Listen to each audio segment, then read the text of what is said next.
खुलुमबाय Bodo official YouTube चेनेलाव नोंथांमोन गासैखौबो बरायहरनाय थाबाय। दा नोंथांमोननो आं माखासे इम्पर्टेन्ट निउज आपडेट होनो सानदों, स' नोंथांमोना भिडिअखौ जोबजासिम नायलांबानो जाबाय। BTR गोरोबथानि गेजेरजों गामि दानख'नाय आरो दाजाबनाया खम समनि गेजेरजोंनो मावफुंजासिगोन होनना बुंदों MLA जयन्त बसुमतारीया।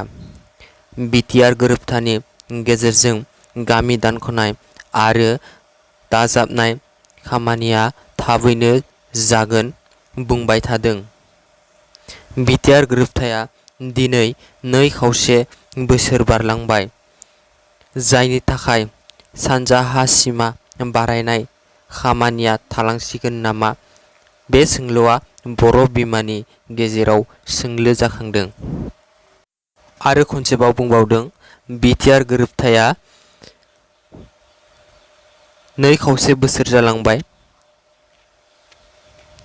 BTR नि हा दानख'नाय आरो हा दाजाबनाय, सिमा दाजाबनाय बेफोर खामानिया थाबैनो जासिगोन होननानै जयन्त बसुमतारी बिथाङा बुंदों। MLA जयन्त बसुमतारी बिथाङा बुंदों, थाबैनो जासिगोन होननानै बुंदों। इसिङारि खामानि, अफिसियेल जाय खामानि, बै खामानिया गासैबो जाफुंजोब्बाय होननानै फोरमायबावदों। आरो थाबैनो सिमा बारायनाय आरो सिमा दानख'नाय बे खामानिया जाफुंगोन होननानै बुंदों।